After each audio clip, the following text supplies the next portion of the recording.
Just when you think things cannot get any worse, the Detroit Pistons somehow reach a new low. We're going to talk about their pathetic loss to the Memphis Grizzlies in just a moment. Passing lane, sky's a jam. Dynamite dunk and the crowd loves it.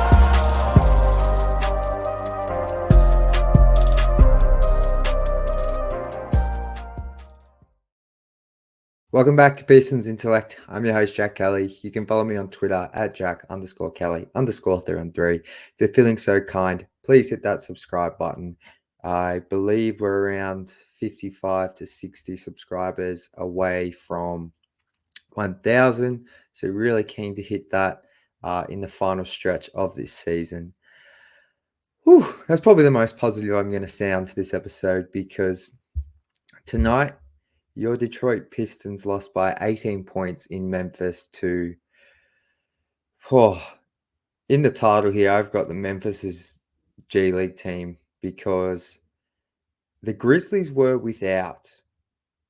And just let me read out all these names. You're going to recognize most of them, but they were without Desmond Bane, Brandon Clark, Jaren Jackson Jr., Luke Kennard, John Conchar, Ja Morant, Derrick Rose, Marcus Smart, Yuta Watanabe, Vince Williams Jr., and Zaire Williams. Like, they were without. That is honestly, I think all those guys that I just outlined, obviously some of them are stars and extremely good players, but I'm pretty sure all 10 to 11 of those guys are like on regular NBA contracts. They're not two-way guys. Maybe Vince Williams. I don't think so though. But the Grizzlies were literally without 75% of their team tonight. Like not just their rotation, like their team. Like they fielded a team tonight full of like 4 10-day guys, two-way guys, and they pretty much just had JJ Jackson. Now, the Pistons were without Cade, Simone Fontecchio, Quentin Grimes, Isaiah Stewart, Sarah Thompson, but I missed the name. The Grizzlies were also without Santi Aldama. So, like, 5 of those guys played the other week against the Pistons or 2 games ago, whenever it was. And, like, so it is like the Pistons lost by 18 points, but they were down by like 27 in this game. And, like, I've got here as the first talking point. Was that the most embarrassing loss of the season? Now, in terms of attention from national media, just overall attention from the NBA community on social media, that kind of thing, no, this won't be seen as the most embarrassing loss. But as a Pistons fan, as someone who's watched of the 75 odd games, I feel like I've watched 70 of the games. Like, someone who's sat through all these games, like many of you probably watching, that for me was the most embarrassing loss of the season. I came into that game, and I'm a fool for thinking like this, but I honestly thought the Pistons would win that game. Part of me thought maybe they might win by 10 points, but considering it was in Memphis and like that's a place the Pistons normally struggle, I still thought, look, they will win this game. Like, look at this injury report. And I know the Pistons were missing key players and a lot of their best players, but like they still had Jaden Ivey, they still had Jalen Duran, they still had Marcus Sasser. This team that the Pistons currently have has kind of played a bit together recently because Fontecchio's been out for so long, because Grimes has barely played, because Stu's been out for a while, Asar's been out. Like, the Pistons were undermanned, but the team they still put on the court has had a chance to kind of play together. This Memphis team, like I said, they were missing like 5 to 6 guys that played only like 2 games ago. So like for me, like I don't think it's crazy to think Detroit should have won that game. And like for them to be from the jump, not even in this game. Like I'll talk about Jaden Ivey towards the end. He kind of kept them afloat for some of the first quarter, but like that it felt like they were down for 20 points the whole game. Truly. Like, and it was just absolutely pathetic. Like the effort, like, and I'll get to it in a second when we talk about change and why it's needed. Like, but that was just like, what is that? No, like no one cares. Like, it just feels like literally, and I understand, like, players might have checked out on the season. Like you can see, you could look at this game and say, oh, well, it means nothing. It's April. It's end of the season, whatever. But like for me, it does mean something. When you've like, when you last season, you won like one of your last 28 games and closed the season out horrifically. And like I've said many times, it made some sense to finish the season like that last season because you wanted the best odds to get Victor Wembanyama. But to finish this season like this, where you just had an 8-game losing streak, I think you're now back on a 2 to 3 game losing streak with only a win over Washington, like sandwiched in the middle there. Like to close the season out like this again, it's just like these you can't. I know the players playing, most of them won't be here next season, but I don't understand how like it just feels like no one cares. Like Jalen Duren tonight, box score will say he played okay, but if you watch that game, I've never seen him so disinterested. I honestly thought Metu showed more defensively at the 5 than Jalen Duren. His rim protection was non-existent. His effort was non-existent. He was dribbling in, taking jumpers. He hit 2, but like, you know, there was a point where Jaden Ivey hit his 6th 3 about halfway through, or about 4 minutes ago in the third quarter. He hit his 6th 3. He'd missed only like 2 shots on the night. He'd barely hit the rim. Like he was just in a zone where like his shot was on and it just looked pure. He drained his 6th 3, was up to 31 points, and then the next 6 possessions, offensive possessions, were all Jalen Duren. He missed a jumper the next possession down. He like missed a shot at the rim. Then he got a steal, missed another shot, got the rebound, and was lucky that the shot was called a goaltend.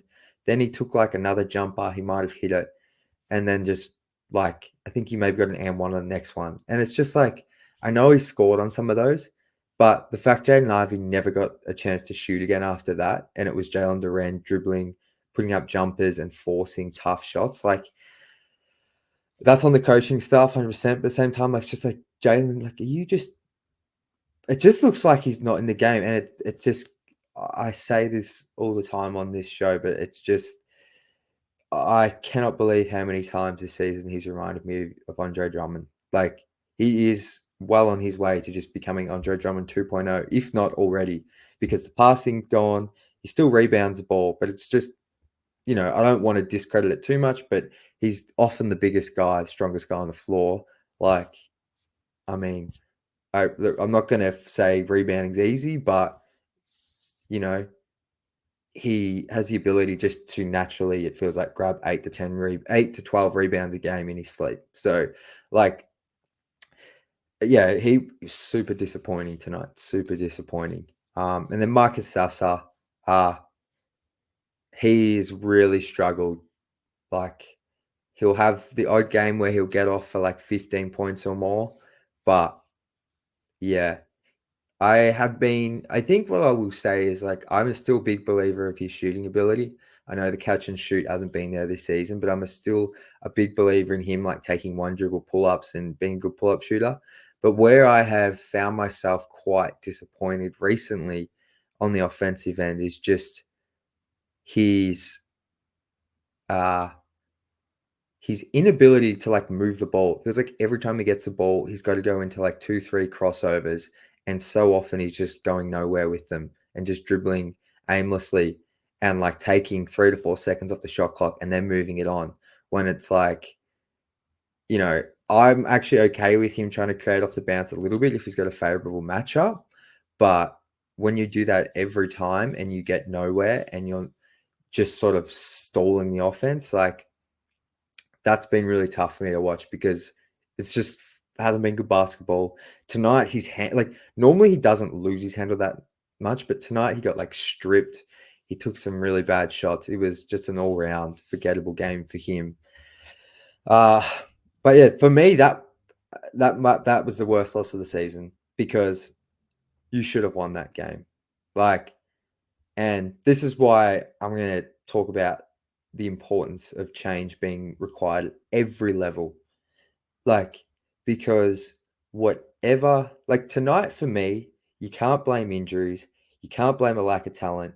You can't can't blame travel, schedule, like, because the Grizzlies had more injuries, less talent on the floor. I believe they even played the Bucks yesterday. They might have been on a back-to-back, potentially.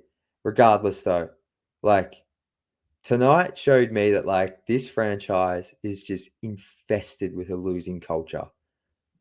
Absolutely, like, it is intertwined through all levels of that basketball, like, operation side of things. Because, like, it just looks like guys, like, don't care. Like, the amount of times, like, I just saw Jalen Duran or Marcus Sasser complaining to the refs instead of getting back.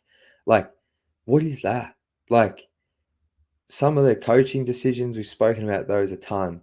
Like, it's just a losing culture here. And, like, no one on this roster that played tonight has been a part of a winning environment. Like, if I just look up and down the roster, like James Wiseman, I guess you can say he was, but he's been at the Pistons now for a year and a half. And, like, it just feels like anyone that comes here from another organization, like, it's just this, it's the culture here is so rotten, it feels like. Just in terms of, like, I'm not talking about off the court stuff. I'm just talking about purely in terms of, like, winning basketball games. Like, it's such a losing culture. And it's just, like, I mean, the past 2 seasons have been the worst by far, but, like, honestly, like, the past 15 years, really, it's been a losing culture. But if we're just going to talk about Trey Weaver's tenure and the current front office, and, like, it is just, yeah, it's the losing culture is infested through this. And it just, when you roll up with no effort like you do tonight, like, because I don't know, I look at it and it's like they turn the ball over, they're disinterested, sure, they didn't hit their shots, but, like, looks like everyone's playing for themselves, and it just is so unserious. Like, it's so, and it's why you just change needs to be made everywhere, because, like, you need new leadership in that front office. You need new decision makers. That if you're gonna keep Monty for next season, then maybe you got to look at switching up some of the assistant coaches or whoever is in that coaching staff, because it doesn't work. So, like, if you're not going to get rid of Monty, I think you have to look at changing his staff or review it heavily. Like, the players. I mean, when I see efforts like that tonight from some of your core pieces, players you've taken in the first round, like, what is that? That looks to me like some of those efforts by players who just don't care. They don't buy into whatever the coach is selling. They're not bought into a winning culture. No one holds each other accountable. Who's the leader?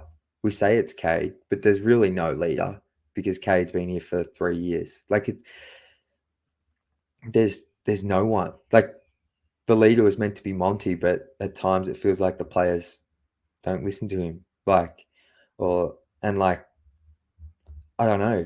There's just so much lacking. So much, like, who's the vet? Like, who's the veteran on this team? Like, I guess they got Taj Gibson, but, like, he's injured.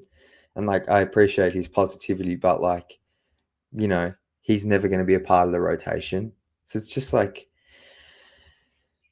everywhere you look, change is needed. Like, so I'm not going to harp on about that for much longer, but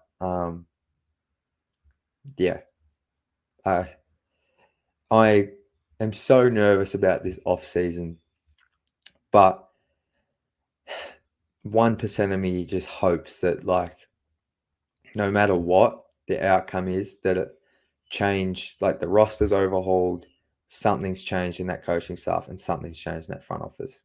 And, like, front office for me is absolutely number one. Like, I don't know if it's going to happen, but that's been the one constant here in the past 4 to 5 years, 6 years, that front office. So, because nights like tonight are just embarrassing, and they'll be forgotten about, sure. We're never going to look back to this game in a week, month, 6 months, but just games like tonight are just show exactly why the culture here from a winning standpoint is so cooked. Where I'll finish this one out is just Jaden Ivey's 31 points. I'm not going to talk about it for too long, but He scored 20 in the first half. I think he had 31 during the third quarter. So he didn't really score in the fourth, but he finished 6 of 8 from deep, 10 of 15 from the field, 31 points. Yeah, nice to see him get his shot going, particularly because he's really only had a couple of good games since the All-Star break.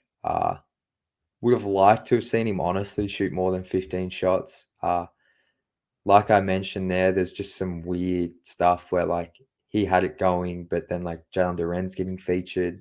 Just felt like, considering how hot he was shooting wise, just felt like they didn't lean into that enough.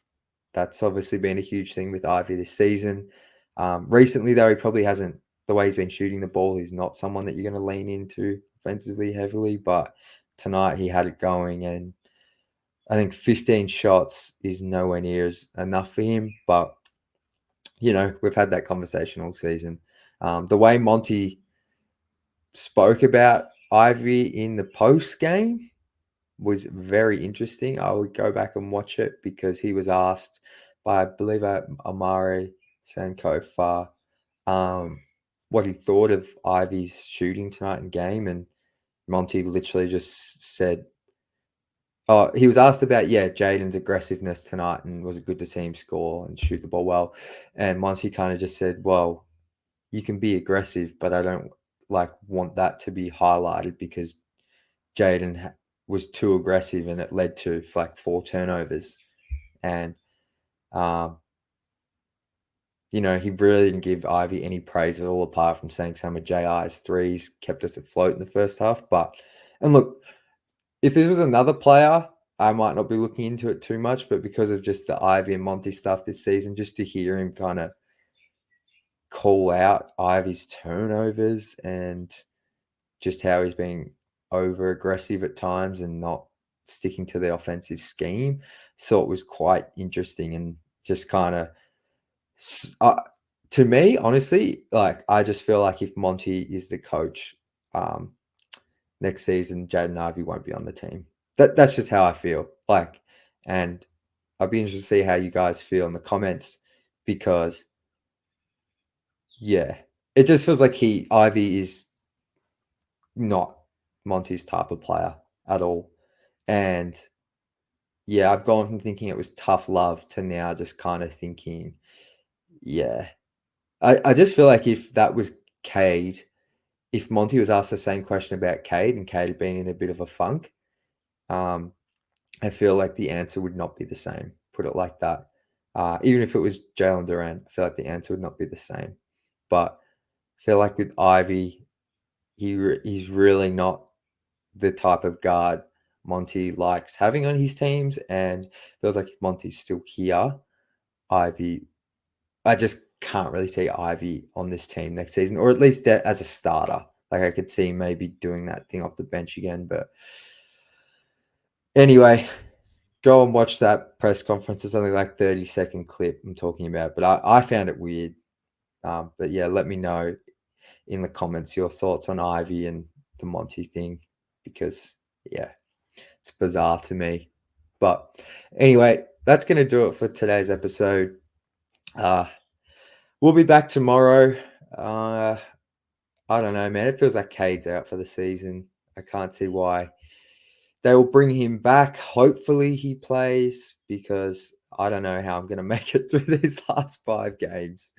So shout out to anyone that keeps watching these games. And man, I felt like they panned to a Pistons fan in the crowd today, and I'm just like, man. I